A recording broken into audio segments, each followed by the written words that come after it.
रहा हूं, जिसमें आपको बताने जा रहा हूं कि राम मंदिर पर हमले की प्लानिंग, बाबरी का बदला, आतंकियों की वो प्लानिंग जिसे सुनकर हिल जाएंगे।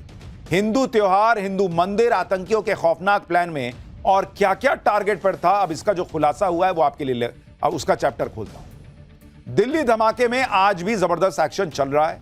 जांच एजेंसियां अब धीरे धीरे सारी कड़ियां जोड़ती चली जा रही, जिसमें नए नए चौंकाने वाले खुलासे भी हो रहे हैं। जो जानकारियां मिल रही हैं उसके मुताबिक देश को दहलाने की प्लानिंग पिछले 2 साल से चल रही। डॉक्टरों का आतंकी मॉड्यूल 2 साल से विस्फोटक इकट्ठा कर रहा था। आतंकियों के निशाने पर दिल्ली के मॉल और बड़े अस्पताल तो थे ही, दिल्ली के बाद अयोध्या और काशी को दहलाने की साजिश थी। आतंकियों ने बाबरी विध्वंस का बदला लेने के लिए टाइम भी सेट कर लिया था, कहा जा रहा है। पूरी प्लानिंग कर ली थी भाई इन लोगों ने, और उनकी प्लानिंग धरी की धरी रह गई। इससे पहले आतंकियों ने हिंदू त्योहारों पर भी धमाके की साजिश रची थी। 26 जनवरी के लिए भी प्लान बनाया था, लेकिन वो भी फेल हो गए। आतंकियों की साजिश कितनी बड़ी थी, 2 साल तक आतंकी क्या प्लानिंग कर रहे थे और उसका प्लान लगातार क्यों फेल होता जा रहा था, क्या क्या और बड़े खुलासे हुए हैं जिसके बाद देश भर में हाई अलर्ट है, सब बताऊं उससे पहले एक ट्रेलर देखिए।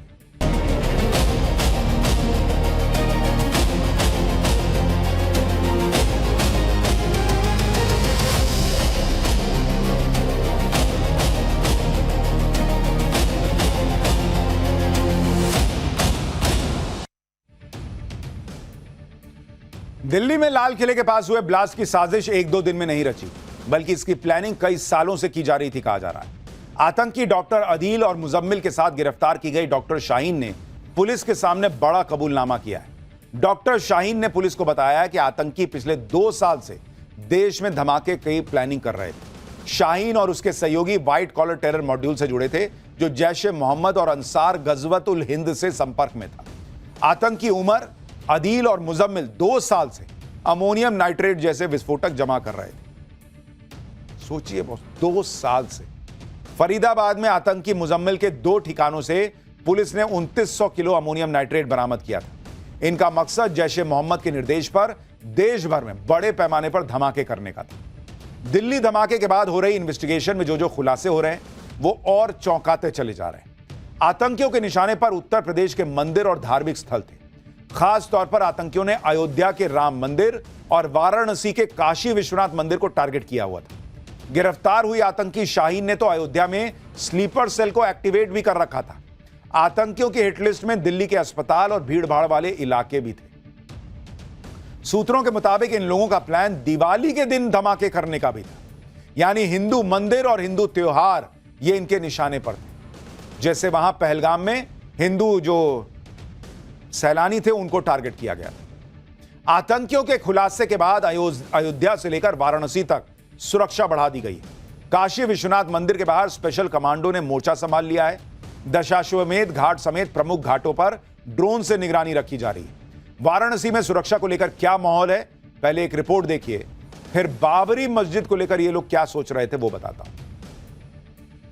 काशी में सिक्योरिटी बढ़ा दी गई है। न सिर्फ काशी विश्वनाथ मंदिर बल्कि वाराणसी के जो प्रसिद्ध दशाश्वमेध घाट है और तमाम जो घाट है वहां पर इस वक्त चौकसी बढ़ती जा रही है। देखिए इस वक्त हमारी मौजूदगी काशी विश्वनाथ मंदिर के पास है और यहाँ पर किस तरीके से चौकसी बढ़ाई गई है, अलर्टनेस बढ़ाया गया है, उसकी तस्वीरें हम आपको दिखा रहे हैं कि जो पुलिस के आला अधिकारी हैं वो इस वक्त घाटों पर मौजूद हैं। और आप देखिए कि ड्रोन के जरिए पूरे घाट की जगह जगह निगाहबानी की जा रही है, ताकि अगर कुछ भी संदिग्ध वस्तु दिखे या फिर कोई संदिग्ध गतिविधि दिखे तो उसको तत्काल रोका जा सके। और फिलहाल देखिए न सिर्फ दोपहर में बल्कि सुबह शाम जब आरती होती है तो उस दौरान भी कुछ इसी तरीके की जो सिक्योरिटी है वो इस वक्त नजर आ रही है। देखिए अभी तक की जांच में पता चला है कि आतंकी अदील और मुजम्मिल के पकड़े जाने के बाद डॉक्टर उमर घबरा गया था। पैनिक में धमाका हो गया। अब पकड़े गए आतंकियों से पूछताछ में खुलासा हुआ है कि आतंकी धमाका करने कब वाले थे। एक्चुअली जानकारी के मुताबिक आतंकी डॉक्टर्स का टेरर मॉड्यूल 6 दिसंबर को धमाके की साजिश रच रहा था। 6 दिसंबर को बाबरी विध्वंस की बरसी के मौके पर देश को दहलाने की साजिश थी, लेकिन उससे पहले ही आतंकी मॉड्यूल का पर्दाफाश हो गया और फरार आतंकी उमर ने धमाका कर दिया आनन फानन में कि पकड़ा ही जा रहा हूं तो फट जाता हूं। लेकिन इनके दिमाग से बाबरी ही नहीं निकल रही बॉस। कैसे लोग हैं ये। जांच में एजेंसियों को अब दिल्ली धमाके का तुर्की कनेक्शन भी मिला है। डॉक्टर उमर और डॉक्टर मुजम्मिल के पासपोर्ट की जांच में बड़ा खुलासा हुआ है। पता चला है कि दोनों डॉक्टर धमाके से पहले तुर्की की यात्रा पर गए थे। डॉक्टर उमर और डॉक्टर मुजम्मिल के पासपोर्ट पर तुर्की के स्टैंप मिले हैं। एजेंसियों को शक है कि तुर्की में ही दोनों ने जैश-ए-मोहम्मद के हैंडलर से मुलाकात की होगी और इस मुलाकात में ही दिल्ली धमाके की प्लानिंग की गई होगी। इस दौरान टारगेट लोकेशन भी सौंपी गई होगी और आतंकियों को निर्देश दिए गए। एजेंसीज को यह भी पता चला है कि डॉक्टर उमर के साथ तुर्की जाने वाले डॉक्टर मुजम्मिल, वो दोनों लगातार रेकी का काम कर रहे थे। दोनों की प्लानिंग इसी साल 26 जनवरी को लाल किले पर धमाका करने की भी थी। इस साल के शुरू में ही यानी जनवरी में डॉक्टर मुजम्मिल ने लाल किले के कई बार टोह ली थी। मुजम्मिल के फोन से मिले डंप डेटा से पता चला है कि जनवरी के पहले हफ्ते में लाल किले के पास यह गया था। पुलिस को संदेह है कि उमर और मुजम्मिल 26 जनवरी के लिए साजिश रच रहे थे, लेकिन हाई सिक्योरिटी और पकड़े जाने के डर से उनका प्लान फेल हो गया। तुर्की में दिल्ली धमाके की प्लानिंग की थ्योरी में इसलिए भी दम है क्योंकि जैश के हैंडलर के लिए तुर्की सबसे मुफीद जगह है। पाकिस्तान से करीबी के चलते जैश जैसे आतंकी संगठनों के खिलाफ तुर्की में बड़ी कार्रवाई नहीं होती। ऐसे में बहुत मुमकिन है कि मीटिंग की जगह तुर्की में फिक्स की गई हो। यह बात भी सामने आ रही है कि डॉक्टर उमर और डॉक्टर मुजम्मिल कुछ टेलीग्राम ग्रुप से भी जुड़े हुए थे। टेलीग्राम ग्रुप से जुड़ने के बाद ही दोनों ने तुर्की की यात्रा की थी। सूत्रों के मुताबिक 2 टेलीग्राम ग्रुप की जानकारी मिली है जिनके जरिए आतंकी डॉक्टर मॉड्यूल तैयार किया गया था। रिपोर्ट के मुताबिक इसमें से एक टेलीग्राम ग्रुप को जैश का आतंकी उमर बिन खतब चलाता था। एजेंसियां अब इस बात पर फोकस कर रही हैं कि जैश के हैंडलर से दोनों आतंकी मिले कहां।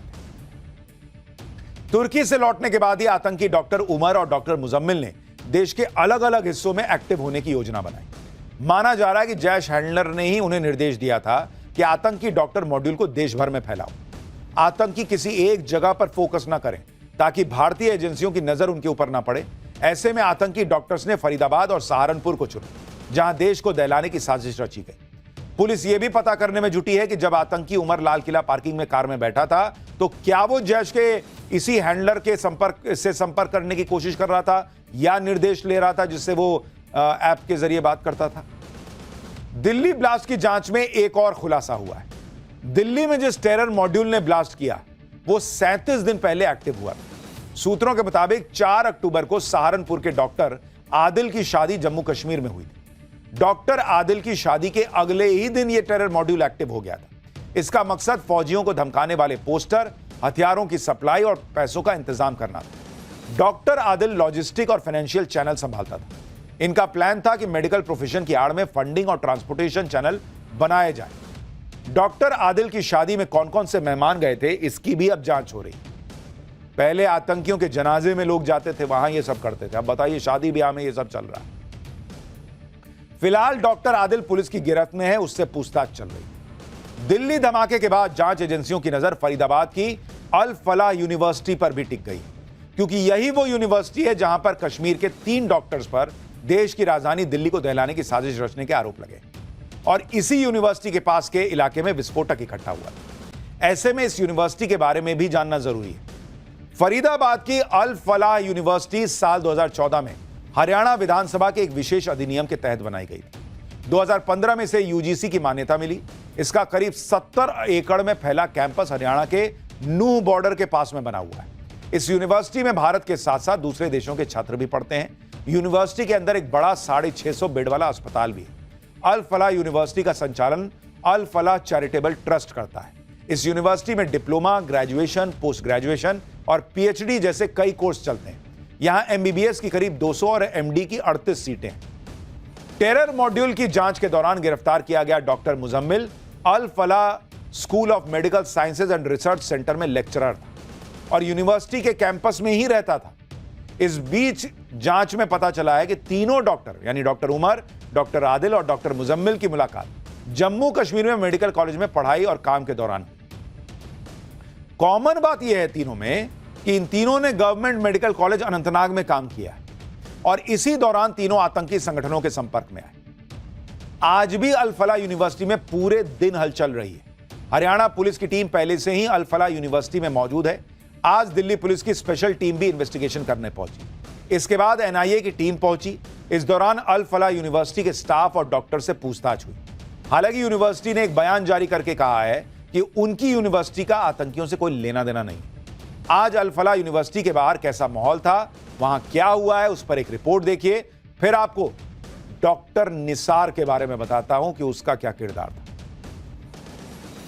इस वक्त हम अल फलाह यूनिवर्सिटी के अंदर मौजूद हैं और मेरे पीछे जो आप तस्वीर देख पा रहे हैं ये यूनिवर्सिटी का हॉस्टल है। और अगर आप देखेंगे तो इसी यूनिवर्सिटी के हॉस्टल के अंदर जो है वो मुजम्मिल रहा करता था, और जो दूसरी तरफ का जो पोर्शन आप देख रहे हैं इसमें शाहीन रहती थी। ये दोनों यहीं पे रहते थे और यही जो आसपास है उसने मुजम्मिल ने यहाँ से 700 मीटर की दूरी पे ही एक जो है वो घर किराए पे रखा था, जहां पर बड़ी संख्या में जो एक्सप्लोजिव मटेरियल है उसको वहां पे रखा गया था मुजम्मिल के द्वारा। और आदिल जो है उन सबको गाइड करता था। ये जो आप बिल्डिंग देख रहे हैं इसी बिल्डिंग के अंदर जो बताया जा रहा है मुजम्मिल है वो रहा करता था। ये बॉयज ब्लॉक है। ये आप सामने जो बिल्डिंग देख रहे हैं ये बॉयज ब्लॉक है और ये जो रास्ता आप देख रहे हैं यहीं से गाड़ियां यूनिवर्सिटी के कैंपस के अंदर इंटर करती हैं।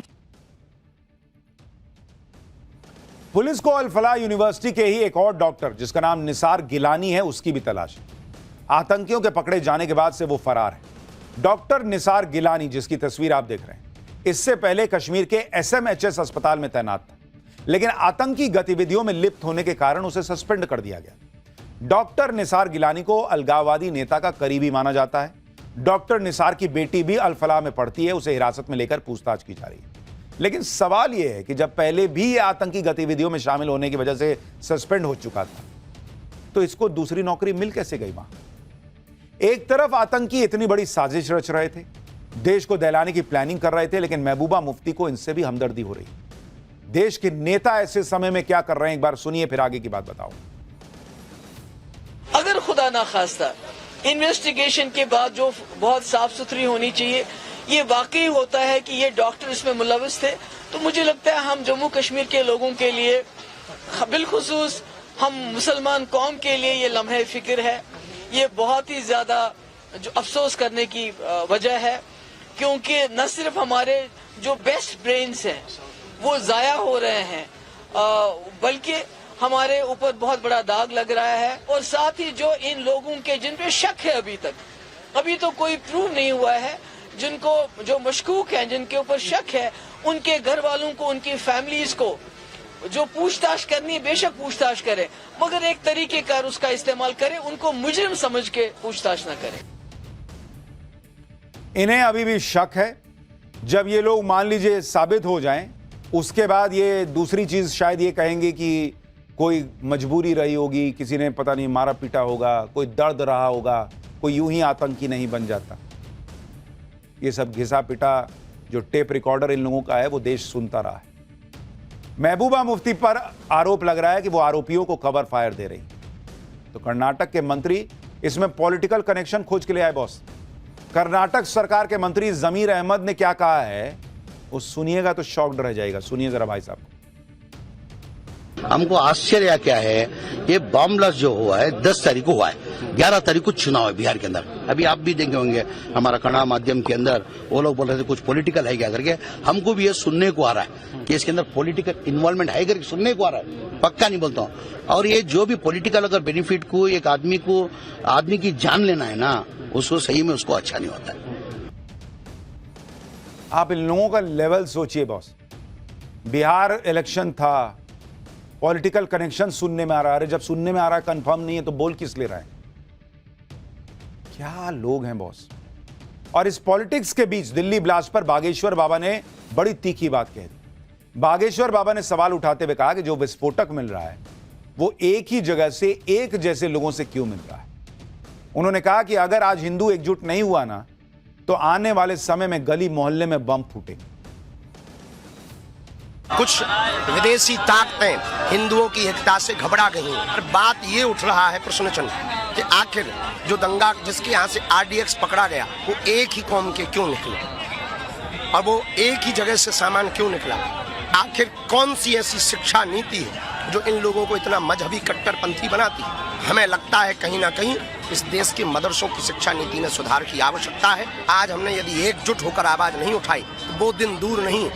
आज 8 मरे, कल 80, 800, 8000 हर गांव मोहल्ले में बम फूटेंगे यदि आज हिंदू एक नहीं है। इस वक्त एक और बड़ी खबर आ रही है। NIA ने 5 राज्यों में 10 ठिकानों पर छापेमारी की है। गुजरात में अलकायदा टेरर कॉन्स्पिरेसी केस में यह रेड हुई है। गुजरात, बंगाल, हरियाणा, मेघालय और त्रिपुरा में रेड पड़ी है।